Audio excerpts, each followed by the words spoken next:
Hey guys, Bowie here, and this is things I've learned with EG.Cr1t's Pudge in 7.18. This is a game that I actually casted yesterday. I was so impressed with how high octane it was and how much space Cr1t was able to create that I decided to talk about it.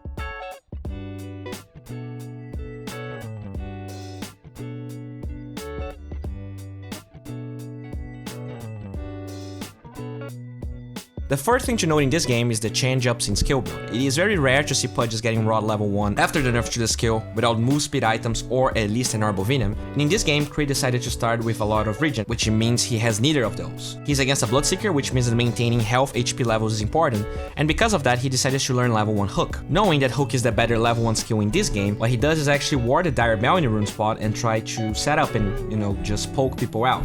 They know that they won't really kill Bloodseeker reliably, but the thing is, Hook deals 150 pure damage and moves Bloodseeker away, allowing them to deal more damage, whereas Rod level 1 deals 25 damage per second, also damages him, doesn't slow at all and puts you in a very dangerous position while you lose HP versus a Bloodseeker. With Hook level 1, you just trade better, especially since he has 2 Mangoes and a Clarity. The first Hook is quite easy to land. Bloodseeker is clearly walking towards the Bounty rune spot and they take like 40% of his HP right away. It does cost a lot of mana, but it's an effective way to poke Bloodseeker without putting himself in a bad HP level, because there are situations where getting level 1 Thirst might give the enemy first blood.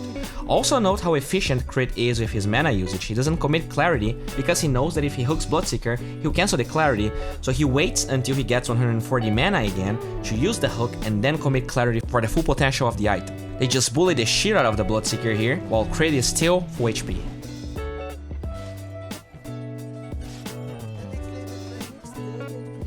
As he trades with Tusk, look how he blocks the path that he wanted to take, dealing more damage to him because of the crit wave. Not only that, by doing this, he gets out of vision, and thanks to the Mango usage, not only he stops Bloodseeker from getting a range creep deny, he cancels the self while still being full HP and zoning him out.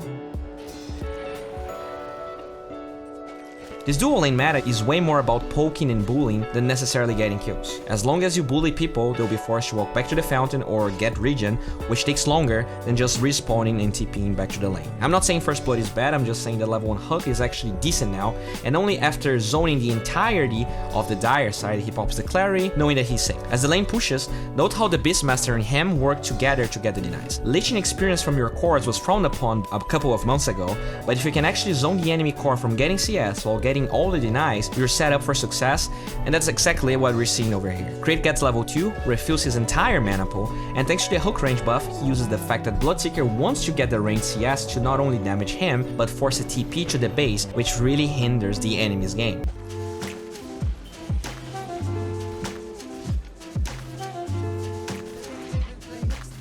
His Beastmaster is set up for life, and Cr1t uses his spare time to stack the large camp for his core. It's important to note that Cr1t actually stays out of vision for most of the laning stage. After zoning them, his core is farming, he doesn't need to zone anyone. In fact, by showing, other lanes will play more aggressively knowing that he's there. When he spots the blood, he makes sure to readjust his positioning and just make sure to be in a spot where he can get hooks, while also enabling Beastmaster to farm.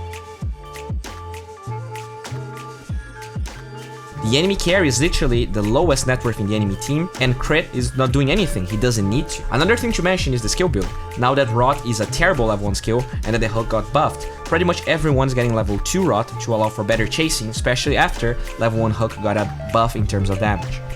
Cr1t just chilled for an entire minute there, and it's fine, eventually his Kunkka gets level 4, and Cr1t wants to help his lane, but this happens.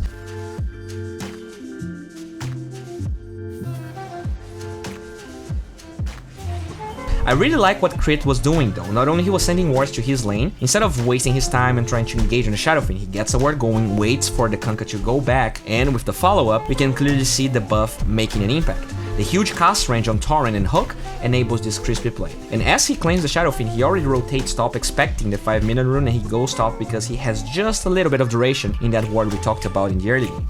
Cr1t knows that Winter Wyvern doesn't have Arctic Burn because it was used to kill the Beastmaster, meaning that he can pop his Mango and guarantee another one.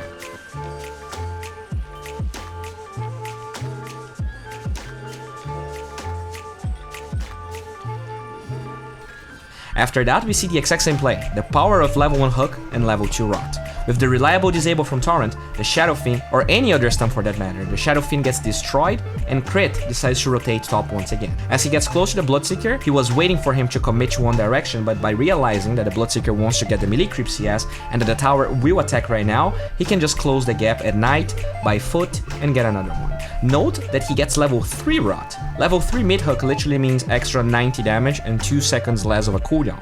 That's nice and all, but with level 2 Rot, a lot of heroes can still disengage from you. Level 3 means that a hero with 440 move speed will be the same move speed as you with only boots.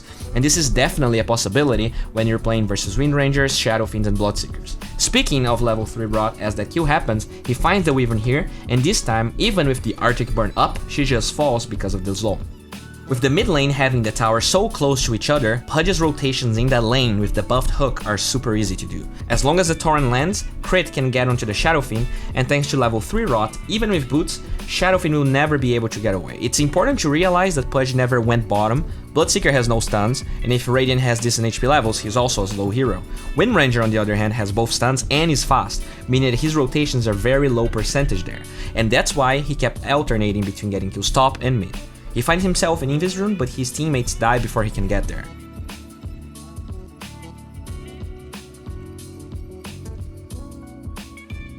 Look how Crit approaches this. He could have tried to go for the Blood Rage Bloodseeker right now, but with Shadow Fiend there, it's definitely dangerous. What he does is wait for them to split up. He follows the Shadow Fiend, waits to be sure that Bloodseeker is in another lane, and by the way, Bloodseeker has way less levels than Shadow Fiend, right? Why not go for the easier kill? Well, it's actually closer to the tower, so it's easier to get rotations there than where Shadow Fiend is, so that's why chasing that hero is actually a better idea. And also look how he does it. He doesn't commit a dismember right away. He has a lot of slow, so he attacks once, dismembers later, and that's a pretty crispy kill.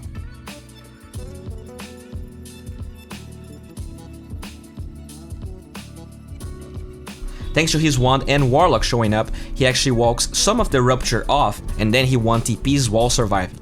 The only time Pudge decided to go bottom is when the tower is actually falling and he has Dismember up. He also notes that his Morphling died, so he brings Observer Wards to make his laning safer.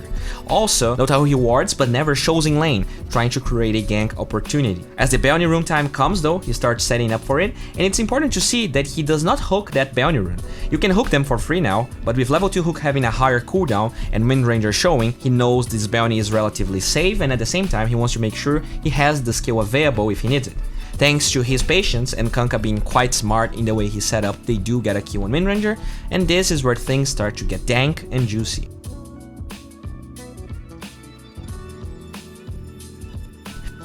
As a Pudge, without clarities, you pretty much only have mana for one hook and Dismember at a time, unless you commit to a Soul Ring. But here's the deal, in a game you're owning like this, you can opt for a lot of strength and get a Blade Mail, and by a lot of strength I mean getting Flash Hip.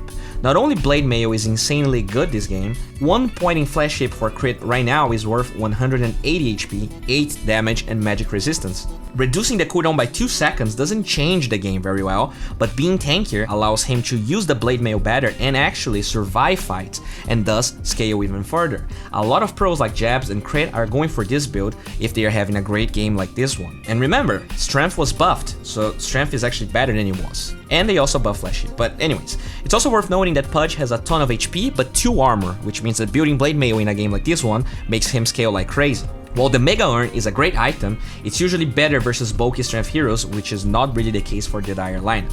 I can give you examples of the Flash Hip skill point making a difference. For instance, in this clip here, Crit tries to take the tower since he has the back of the Beastmaster, and look what happens.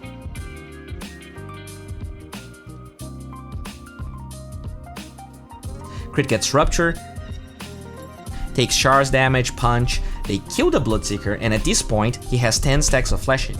This is 230 HP, God knows if he would have survived without the magic resistance or the extra HP, especially after the last shards get used. What happens in return is not only Crit surviving through it and benefiting in both experience and gold, he gets more Flash Hip stacks, and that just snowballs like crazy.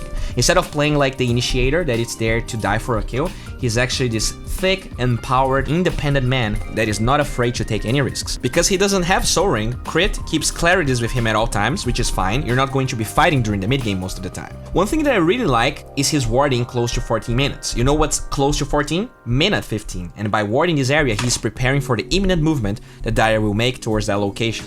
He ends up spotting Shadow Fiend in his own jungle and TPs to the shrine, but there's a lot of Dire wards in his own jungle, so he doesn't really find anything and quickly tells his teammates to collapse towards the ward we talked about. Look how the slight glimpse of vision enables him to hook the Shadow Fiend.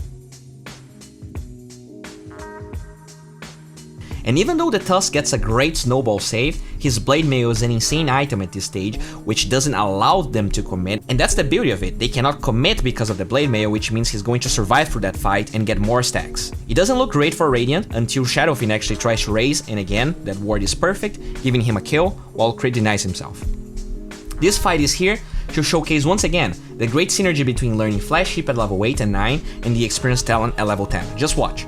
Crit misses the hook, but right now he has 400 extra HP and magic resistance. He knows that Snowball is on cooldown, so he dismembers with Blade Mail on, and that's one kill. He disengages, but keep watching. He's going to solo Shrine, is greedy, I know, but it will pay off. He's in the high ground, and Bloodseeker is attacking without moving, making this an easy kill. Note that the Blade Mail is turned off now.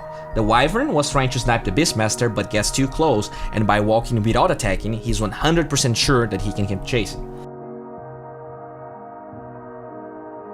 As Beastmaster goes to the high ground, Crit got just a glimpse of Tusk being there, allowing another hook to land, and right here, he survives with 200 HP. If he got level 4 hook straight up, he would never live or deal that much damage. Maybe some of the other kills that he got with Rot wouldn't be there. One, because this member heals and deals more damage with strength, and he has more strength because he got the points in Flash Hip, and two, because you get more HP and magic resistance, and thus you survive more fights. All of that without giving the advantage away and gold away, which is something that actually Pudge struggle with. He actually finishes his Blink Dagger here, and another great thing about the item is the fact that it not only enables your dismember during the game, it's also a guaranteed hook if you jump at the right time. Another great thing about Pudge, if you have a good game, is the sponge aspect of the hero. Windranger is the highest net worth on Dire right now. She's mega farmed, yet Crit not only tanks an entire Shackle Shot worth of Focus Fire and Mega Earn,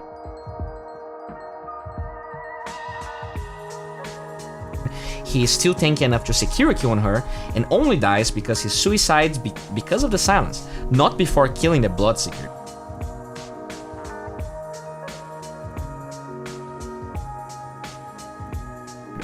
There's more to it. You cannot just jump the entire enemy team and quote-unquote soak the damage. For instance, Radiant was rushing here and Dire finds out. Nighttime comes,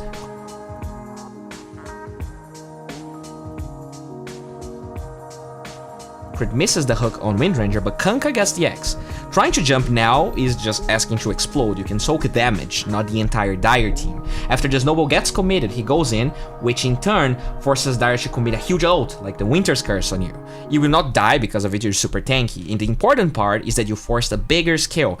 Since he's so thick, he doesn't fall even after rotting for ages and getting shackled and Mega Earn. Right at the end, he dies to a snowball, but Dire, they're out of gas, and they killed 3 heroes to get a Pudge, which in turn gives Radiant the Aegis. So playing mid and late game Pudge is not only about, landing good hooks, but baiting spells, jumping at the right time, soaking damage, forcing moves, and that was nicely done by Crit. After that, Crit focuses in finishing his BKB, and well, before he even gets the item, look how much this hero scales. In terms of net worth, he's pretty much close to the Bloodseeker. The thing though is that not only he's ahead in terms of experience, he participated in a lot of fights and thus got those stacks, and he just dumpsters the Bloodseeker, and this is why he's one of the best supports in the late game. He just scales infinitely.